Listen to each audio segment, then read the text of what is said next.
Good morning, good morning, good morning. This is Dr. Herbert Harris, and this is Millionaire Mentorship Program, Millionaire Mentorship Call number 334. Wow. And our topic for today is setting your sales for your success. Setting your sales for your success. We've been working together to close out the year, and I wanted to mention that many of us are really striving to make next year our greatest year yet.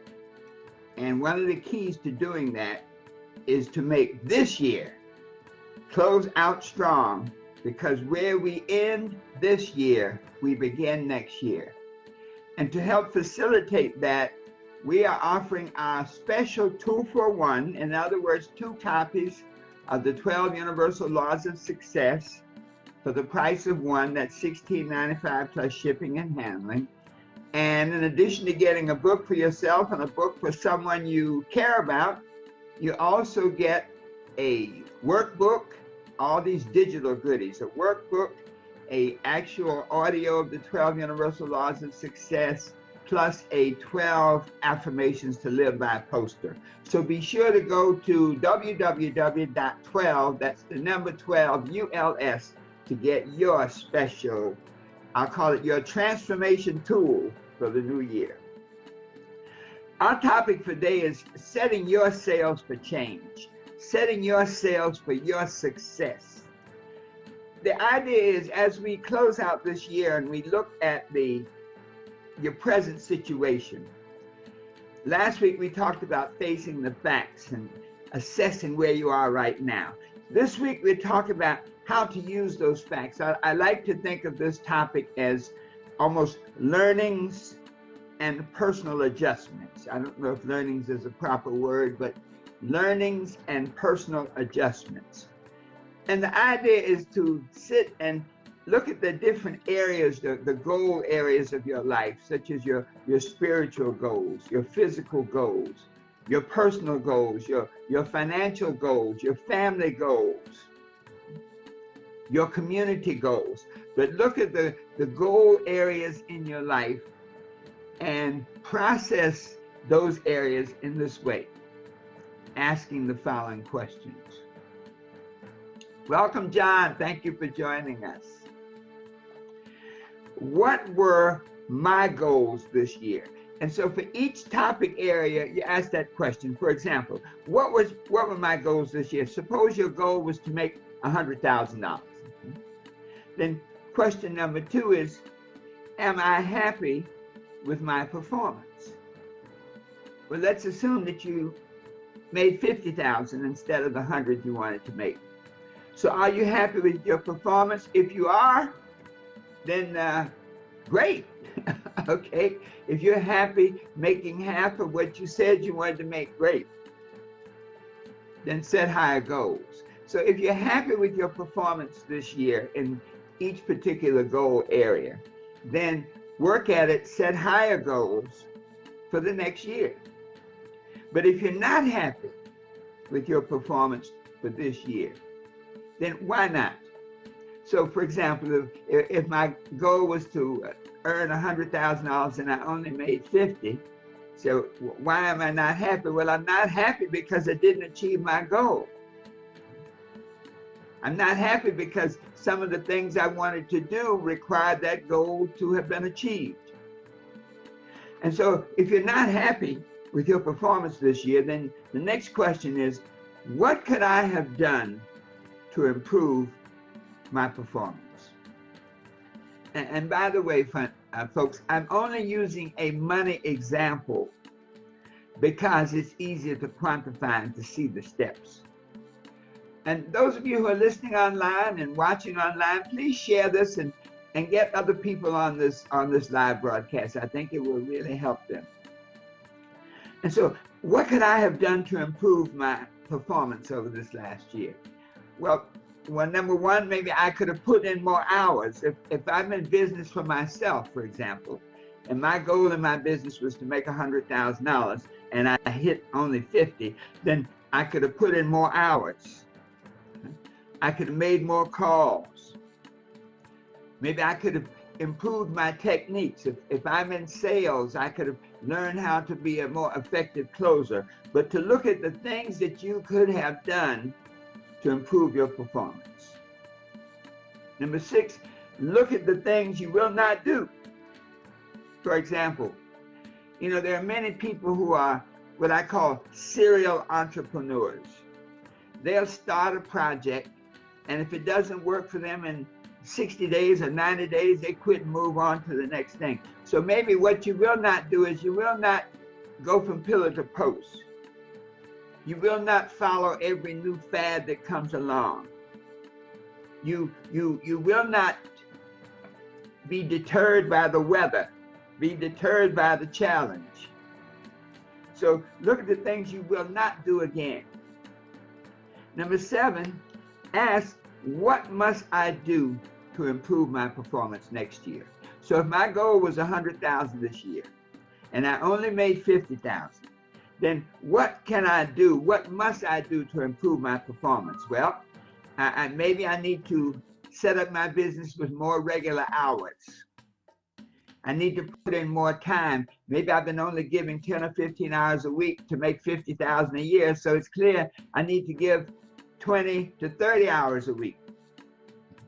So whatever you have to do to improve your performance, it may be you need to get an accountability partner. Sometimes when we don't have somebody to push us or nudge us or to challenge us, we slow down. We lose our power.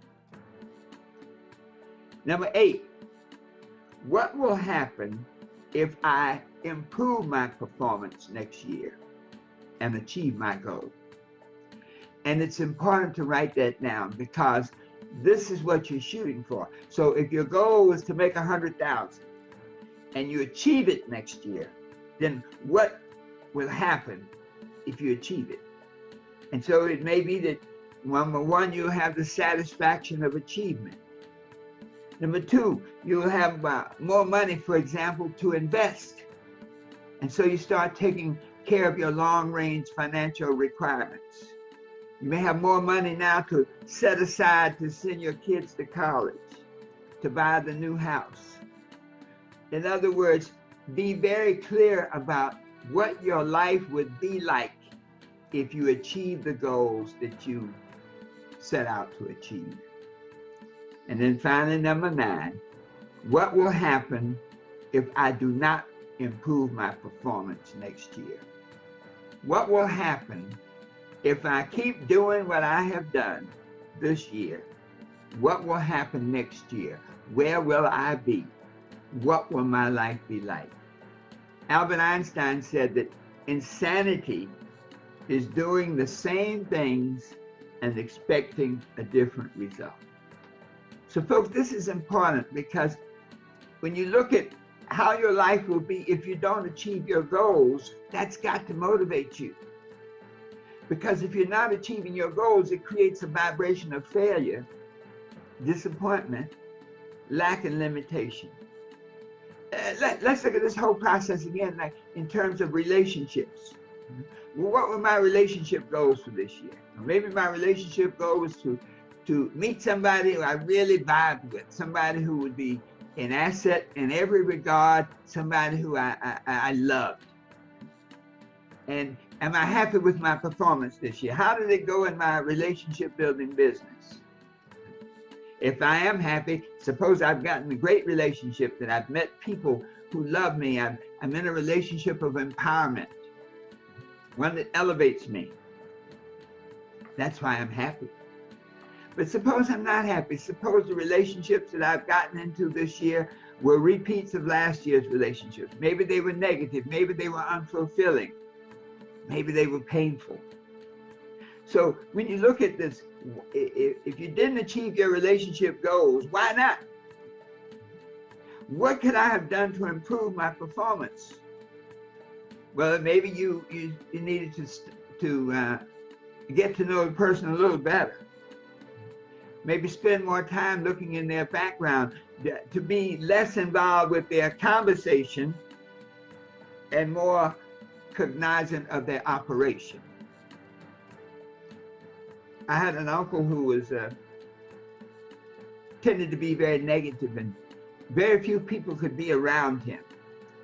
But he had such a wealth of knowledge, experiential knowledge, book knowledge, law knowledge, that if you could tolerate his crap, you could learn a lot. And so what I decided to do was to ignore his mouth and watch his feet. Watch the things that he did. And so when you talk about improving your performance in, say, relationship building, maybe you need to watch the person's feet, how they actually live their lives, not what they say. What will you not do again? Maybe it's, I will definitely not run ahead in a relationship. I will let the person earn my trust. I will let the person earn my presence. That I won't be so hungry that I'll just run up and connect up with anybody just because they pay some attention to me. What can I do to improve my performance next year? Maybe, number one, I may have a 90-day rule that I'll only really move to another level of this relationship after a person has been around 90 days and I've got a chance to see them in different aspects, in different situations. I've gotten a chance to see how they treat their mother, treat their father, how they handle their kids, their ex-spouse. In other words, you give yourself a chance to know who you're dealing with. What will happen if I do improve my performance next year? Wow. Suppose you meet that person, that right person, that vibes person, that person that seems to be on the same track that you're on, that seems to be going in the same direction that you're going. And so 1 year from today, my goodness, maybe you'll be married. 1 year from today, maybe you'll have such a strong bond that you can go on and build together. What will happen if I don't improve my performance next year? More of the same. I meet another person who abuses me. I meet another person who disappoints me. I meet another person who's mean to me. And so this analysis of setting the sails for change, setting the sails for your success, when we go through this process, it becomes clear now what you need to do in the next step. Next week when we talk about setting your goals and objectives, you now have the information necessary to set your goals and objectives in such a way that you can grow and go. So what are some of the keys to this process, this learning process? Number one, the first key is that you can't wait until the new year to start working on the new year. In other words, you must live a life of constant reflection and evaluation. That one of the great learnings of life is to get where you want to go at the end of next year. You must get where you need to go each month. So that means you have to do this evaluation process. To get where you need to go and need to be each month, you need to do this process each week. This evaluation process. What were my goals for this week? Am I happy with my performance? What can I do to improve my performance? If you want to be where you want to be at the end of this year, you have to do this process on a daily basis.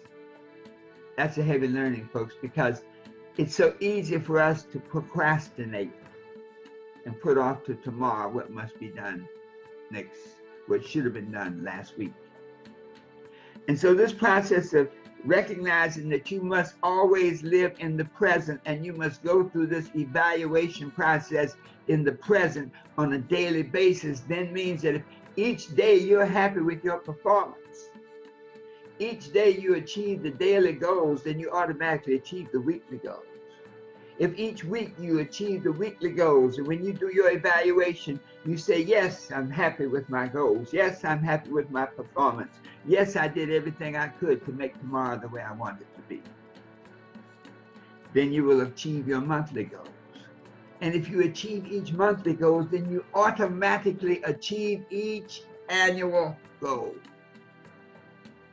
So that first key is to live your life in day-type compartments, where you evaluate your performance each day so that you'll know how well you did and what corrective action is necessary to make tomorrow the way you want it to be. The second learning is no excuses. No excuses, no avoidance, no denial. If you operate in the valley of excuses, denial, avoidance, you will never achieve the mountaintop of success. Let me say that again. If you operate in the valley of excuses, avoidance, denial, deflection, all of these things that say whatever is happening in your life is because of somebody else, is because of something else. If you stay in that frame of reference, you will never achieve the peak, the mountain of your success. So the second learning is you must take full responsibility for all aspects of your life, of your present situation. This is your wake-up call, folks. The moment you say, I didn't achieve my goals because I didn't put in the time, had nothing to do with anybody else. I simply did not put in the time. I didn't improve my performance because I wouldn't attend the classes. I wouldn't go the extra mile. Because of my lack of performance and my lack of determination, I did not achieve my goal. And it's my fault. You see, once you take full responsibility for it, then you can ask yourself, what were the thoughts, emotions, habits, and associations that I am involved with that created the results that I am experiencing? That's the only question. What are the thoughts that I have? What are the emotions that I am permitting to control my life? What are the habits that are undermining my success? What are the associations? Who are the people that are toxic to everything I'm trying to do?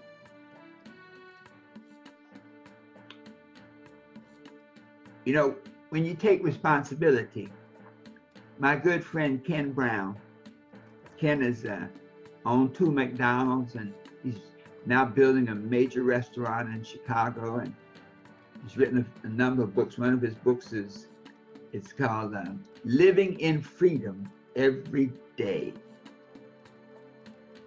Ken says, at this point, ask yourself, what do you want to stop doing?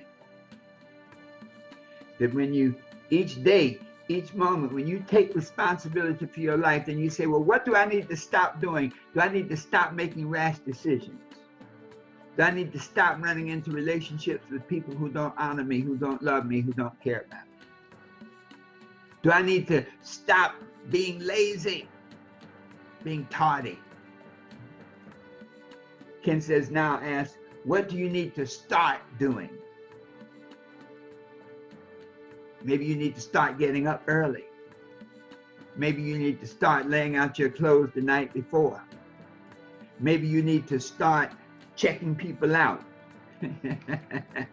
before you get into a relationship. Maybe you need to pay attention to the signs. You know, success leaves clues.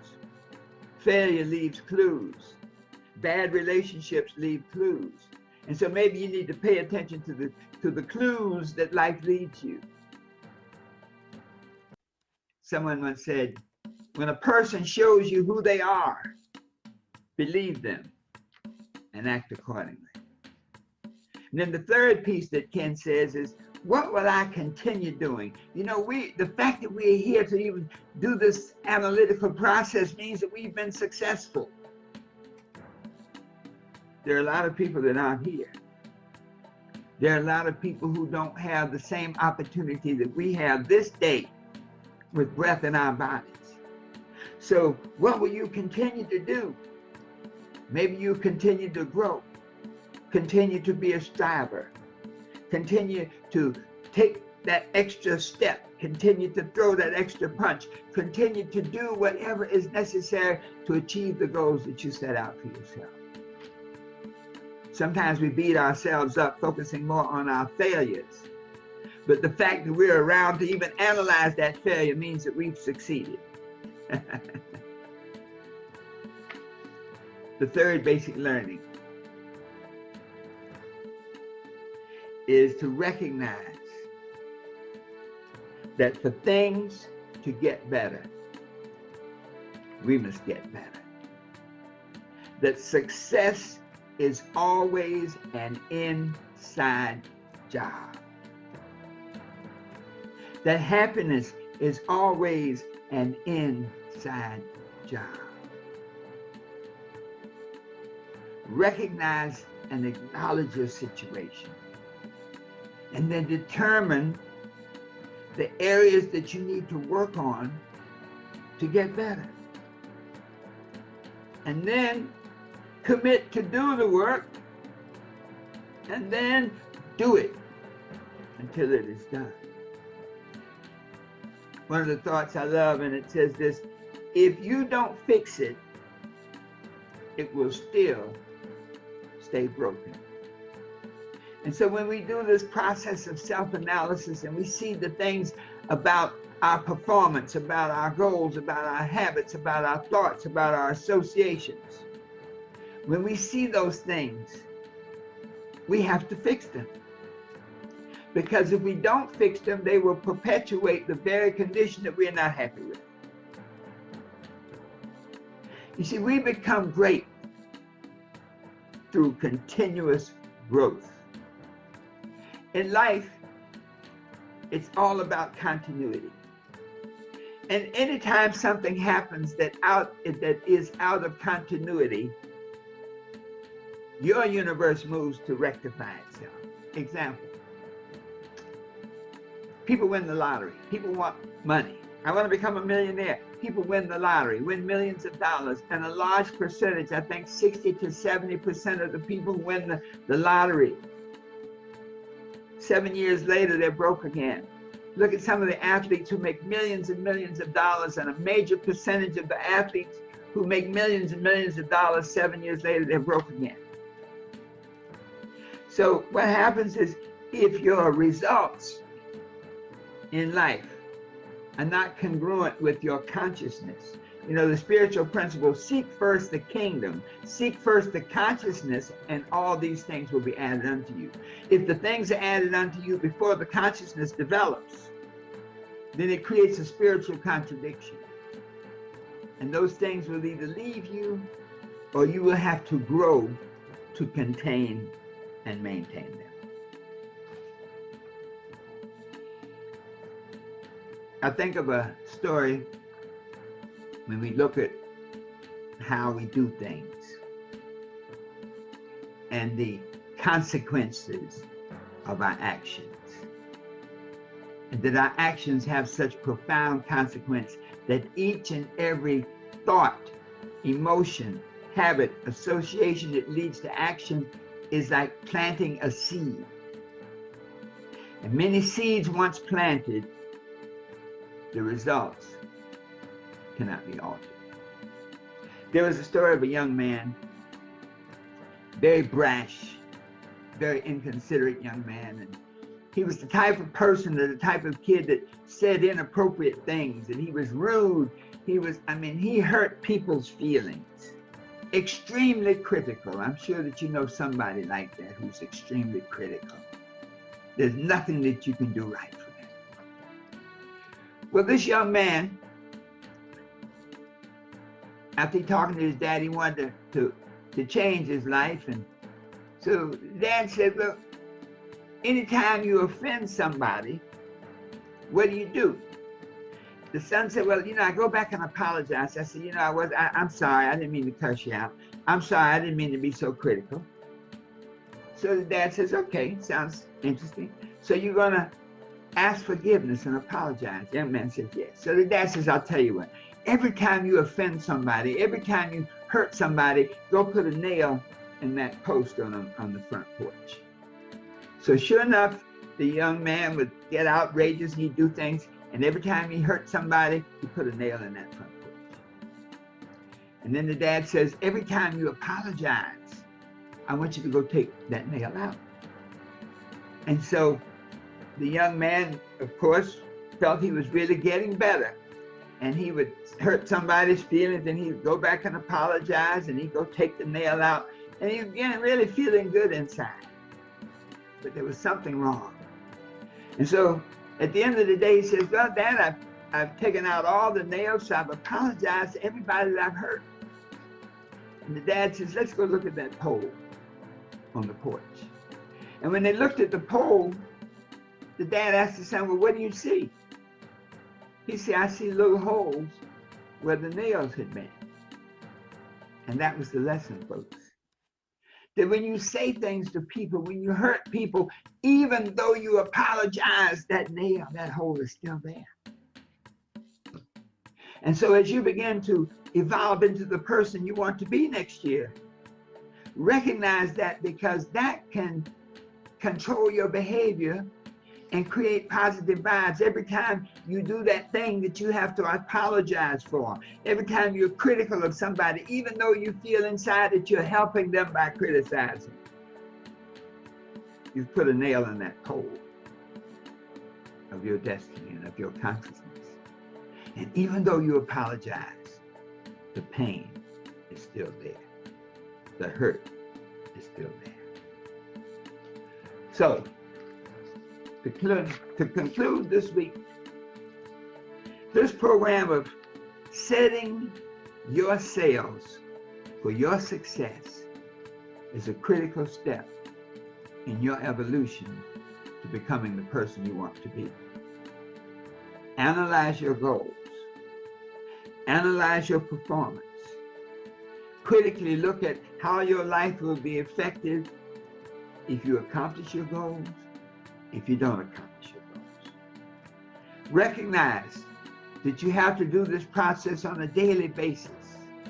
You can't wait until the next cycle, the next day, the next week, the next month, the next year to do this evaluation to get maximum results.